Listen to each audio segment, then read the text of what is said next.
भाइयों, आज हम एक ऐसे विषय पर बात करेंगे जिसे लेकर सोशल मीडिया से लेकर आम जनमानस के बीच अक्सर बहुत तीखी बहस छिड़ जाती है।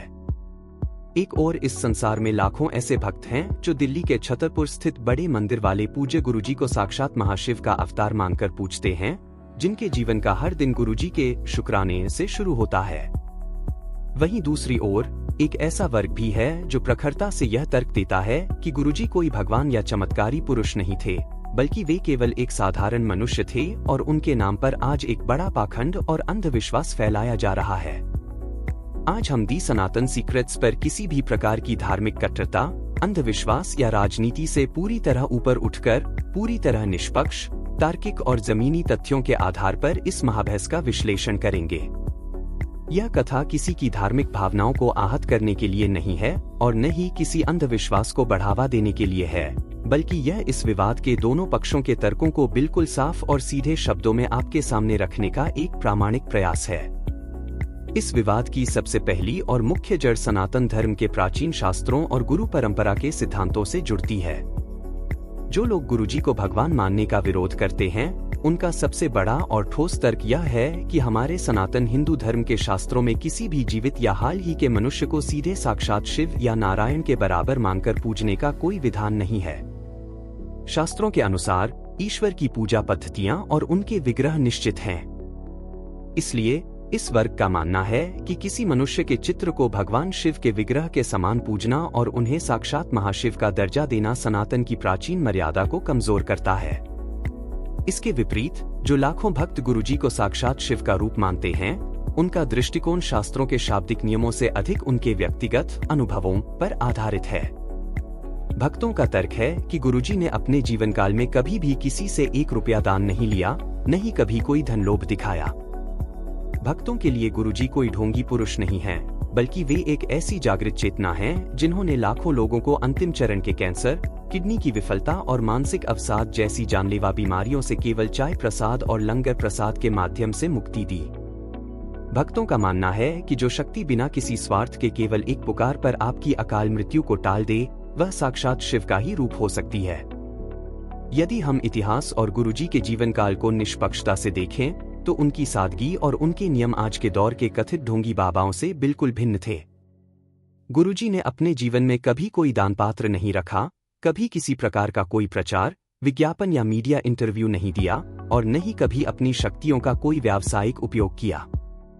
आज छतरपुर का जो बड़ा मंदिर करोड़ों की भव्यता से चमक रहा है, वहां भी किसी भी भक्त से 1 पैसे का चढ़ावा या चंदा स्वीकार नहीं किया जाता। इतिहास का यह पहलू यह सिद्ध करता है कि वे कोई ऐसे धनलोभी ढोंगी नहीं थे जो धर्म के नाम पर पाखंड की दुकानें चलाते हैं। परंतु बड़े मंदिर की व्यवस्था और आज की संगत को लेकर विरोधियों का एक और बड़ा संशय यह है कि गुरुजी के महासमाधि लेने के बाद उनके नाम पर अंधविश्वास बहुत अधिक बढ़ चुका है। विरोधियों का तर्क है कि आज कई लोग पुरुषार्थ करने और कर्म करने के स्थान पर केवल गुरुजी के स्वरूप के भरोसे बैठ जाते हैं। वे सोचते हैं कि केवल बड़े मंदिर जाने से या जल प्रसाद छिड़कने से उनके सारे संकट दूर हो जाएंगे, जो समाज में एक निष्क्रिय और तार्किक सोच को जन्म देता है। इस वर्ग का मानना है कि संतों का आदर एक मार्गदर्शक के रूप में होना चाहिए। उन्हें सीधे ईश्वर मानकर अंधभक्ति करना समाज के लिए घातक है। इस दार्शनिक मतभेद के बीच यदि हम गुरुजी की मूल सीख को देखें, तो उन्होंने समाज में आंतरिक शुद्धि और मानवता का एक बहुत बड़ा संदेश दिया था। गुरुजी सदैव अपनी संगत से कहते थे कि अपनी आत्मा को शुद्ध करो, किसी की निंदा या चुगली मत करो, हर हाल में परमात्मा का शुक्राना यानी धन्यवाद करना सीखो और अपने कर्मों को सात्विक रखो।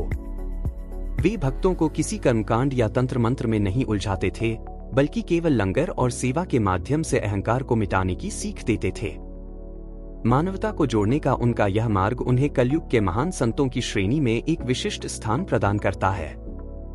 विरोधी वर्ग का एक और प्रमुख तर्क यह है कि गुरुजी के दरबार में मिलने वाले चाय प्रसाद और लंगर प्रसाद को लेकर जो हीलिंग और चमत्कारों की बातें कही जाती हैं, उनका कोई दस्तावेजी या मेडिकल काउंसिल द्वारा प्रमाणित साक्ष्य उपलब्ध नहीं है।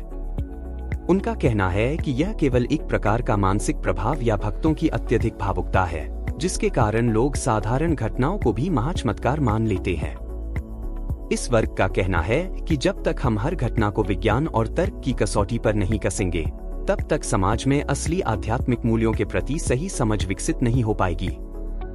इसके विपरीत भक्तों का अटूट विश्वास कहता है कि जो मानसिक और शारीरिक हीलिंग उन्हें बड़े मंदिर में जाकर मिलती है, उसे किसी प्रयोगशाला में सिद्ध करने की आवश्यकता नहीं है।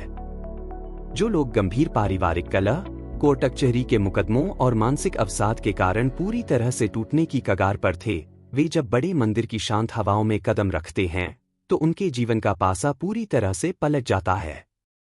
भक्तों के अनुसार गुरुजी की सूक्ष्म उपस्थिति और उनके स्वरूप से आने वाली गुलाब की अलौकिक खुशबू आज भी लाखों लोगों के विश्वास का साक्षात और जीवंत आधार है। अध्यात्म का यह शाश्वत नियम रहा है कि जो लोग केवल बुद्धि और शुष्क तर्कों के धरातल पर जीते हैं, वे कभी भी श्रद्धा और आत्मिक रस की गहराई को नहीं समझ सकते। जैसे प्रेम और संवेदना को किसी तराजू पर नहीं तोला जा सकता, ठीक उसी प्रकार ईश्वर और गुरु के प्रति अगाध भक्ति को भी केवल तर्कों की कसौटी पर नहीं कसा जा सकता। करोड़ों लोगों के लिए गुरुजी केवल एक संत नहीं हैं, बल्कि वे उनके जीवन की उस कठिन और तड़पती हुई घड़ी के रक्षक हैं, जब संसार के सभी रास्तों ने उनका साथ छोड़ दिया था। विरोधी पक्ष का यह भी कहना है कि गुरुजी की पूजा पद्धति में कुछ ऐसे तत्व हैं जो मुख्य धारा के सनातनी नियमों से मेल नहीं खाते, जैसे विग्रह के स्थान पर केवल चित्रों की भारी पूजा होना और प्रसाद के रूप में चाय जैसी लौकिक वस्तुओं का अत्यधिक महत्व होना।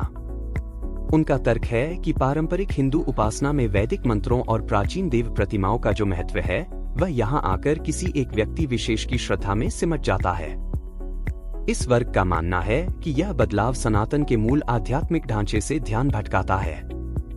इसके विरुद्ध भक्तों का कहना है कि सनातन धर्म सदैव से अत्यंत व्यापक और लचीला रहा है, जहां चैतन्य महाप्रभु, रामकृष्ण परमहंस और साईं बाबा जैसे संतों को भी उनके तेज के कारण साक्षात पूजनीय माना गया। भक्तों का तर्क है कि ईश्वर को किसी एक कठोर साँचे में बंद नहीं किया जा सकता और गुरु का स्थान तो शास्त्रों में साक्षात गोविंद से भी ऊंचा बताया गया है। यदि गुरुजी के माध्यम से लाखों लोगों का ईश्वर के प्रति विश्वास पुनः जागृत हो रहा है, तो इसे सनातन की जीत माना जाना चाहिए। एक और महत्वपूर्ण बिंदु जो विरोधी उठाते हैं, वह है गुरुजी के नाम पर समाज में फैलने वाला कथित व्यावसायिक नेटवर्क। उनका आरोप है कि भले ही बड़े मंदिर के भीतर पैसे नहीं लिए जाते, परंतु बाहर समाज में कई लोग गुरुजी के लॉकेट, तस्वीरें और अन्य वस्तुएं बेचकर व्यापार कर रहे हैं। इस वर्ग का भय है कि इंसानों को भगवान बनाने की यह प्रवृत्ति अंततः एक नए प्रकार के अंधविश्वास और पाखंड को जन्म देती है, जहां लोग अपने वास्तविक कर्तव्यों को छोड़कर केवल चमत्कारों की आस में बैठ जाते हैं। इस तर्क के उत्तर में भक्त समाज का कहना है कि गुरुजी ने स्वयं कभी भी किसी को व्यापार करने की अनुमति नहीं दी और न ही उन्होंने कोई ट्रस्ट या संस्था अपनी संपत्ति बढ़ाने के लिए बनाई। बड़े मंदिर में आज भी लाखों लोगों को पूरी तरह निःशुल्क भोजन और सेवा दी जाती है, जो इस कलयुग के व्यावसायिक दौर में अपने आप में एक बहुत बड़ा चमत्कार है। भक्तों का मानना है कि यदि बाहर कोई गलत काम कर रहा है, तो उसके लिए साक्षात गुरु तत्व को कटघरे में खड़ा करना सर्वथा अनुचित है। इस महाबहस का एक और ऐतिहासिक तथ्य यह है कि गुरुजी ने अपने जीवन काल में कभी भी किसी भी प्रकार के पाखंड, तंत्र मंत्र या जादू टोने का समर्थन नहीं किया। उन्होंने कभी भी भक्तों को किसी अंधविश्वास में नहीं धकेला, बल्कि हमेशा यह सिखाया कि अपने कर्मों को साफ रखो और ईश्वर की मर्जी में जीना सीखो। उनका मुख्य उद्देश्य केवल मनुष्य के भीतर के अहंकार को मिटाकर उसे एक सच्चा, परोपकारी और करुणामयी इंसान बनाना था, जो किसी भी ढोंगी की पहचान नहीं हो सकती।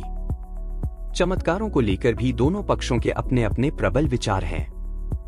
जहां भक्त यमराज के मुख से प्राण वापस लाने और लाइलाज बीमारियों को चाय से ठीक करने की घटनाओं को साक्षात महाशिव का प्रमाण मानते हैं, वहीं तर्कवादियों का मानना है कि इन कथाओं में समय के साथ बहुत अधिक अतिशयोक्ति जोड़ दी गई है। उनका कहना है कि चूंकि इन चमत्कारों का कोई वैज्ञानिक या प्रामाणिक दस्तावेजी साक्ष्य उपलब्ध नहीं है, इसलिए इन्हें आंख बंद करके सच मान लेना समाज की तार्किक बुद्धि का अनादर करने जैसा है। परंतु अध्यात्म का शाश्वत सिद्धांत यह सिखाता है कि जो लोग केवल खोखली बुद्धि के धरातल पर जीते हैं, वे कभी भी आत्मिक रस और गुरु की ब्लेसिंग को नहीं समझ सकते। जैसे करुणा और माँ के वात्सल्य को किसी प्रयोगशाला में सिद्ध नहीं किया जा सकता, ठीक उसी प्रकार गुरु के प्रति अगाध भक्ति और हीलिंग के अनुभवों को भी भौतिक विज्ञान के नियमों से नहीं मापा जा सकता। लाखों परिवारों के लिए गुरुजी उनके जीवन की उस काली रात का सूरज हैं, जब वे पूरी तरह हार चुके थे। अंततः यह संपूर्ण विषय अंधविश्वास बनाम अगाध श्रद्धा के बीच का है। यदि आप पूरी तरह से शास्त्रों के कड़े नियमों, लिखित मर्यादाओं और आधुनिक विज्ञान के तर्कों पर विश्वास करते हैं, तो आपके लिए बड़े मंदिर वाले गुरुजी केवल एक महान, आदरणीय और परोपकारी संत हो सकते हैं, भगवान नहीं। परंतु यदि आप भक्ति, अध्यात्म, आत्मिक शांति और आंतरिक हीलिंग के अनुभवों को सर्वोपरि मानते हैं, तो आपके लिए वे साक्षात महाशिव के अवतार या ईश्वर का ही एक रूप हो सकते हैं। परम सत्य यही है कि किसी भी संत की सीख का असली पैमाना मनुष्य के आचरण से तय होता है। यदि गुरुजी की भक्ति के बाद भी कोई मनुष्य दूसरों के प्रति कपट रखता है, अधर्म करता है और अहंकार में डूबा रहता है, तो उसकी वह पूजा पूरी तरह से व्यर्थ है। परंतु यदि गुरुजी के वचनों को मानकर कोई व्यक्ति अपने जीवन को सात्विक बनाता है, सबका भला सोचता है और हर परिस्थिति में शुक्राना रखता है, तो वह मार्ग निश्चित रूप से उसे एक बेहतर इंसान बनाता है। किसी की आंतरिक आस्था का उपहास उड़ाना भी अनुचित है और धर्म के नाम पर अंधा होकर पाखंड फैलाना भी अनुचित है। भाइयों, अगर आपको बड़े मंदिर वाले पूज्य गुरुजी के इस इतिहास, विवाद के दोनों पक्षों के इन ठोस तर्कों और इस निष्पक्ष विश्लेषण की यह पूरी विवेचना पसंद आई हो, तो कमेंट बॉक्स में बिना किसी द्वेष के पूरी शालीनता के साथ अपनी राय जरूर लिखिए कि आप इस विषय पर क्या सोचते हैं। इस वीडियो को अपने मित्रों और परिवार के साथ ज्यादा से ज्यादा शेयर कीजिए ताकि समाज में एक सही, संतुलित और तार्किक सोच का निर्माण हो सके। और ऐसी ही अद्भुत, ज्ञानवर्धक और रहस्यों से भरी वीडियो के लिए अभी सब्सक्राइब करें द सनातन सीक्रेट्स को। चैनल को सब्सक्राइब करना बिल्कुल मत भूलना। आप सभी को सादर प्रणाम।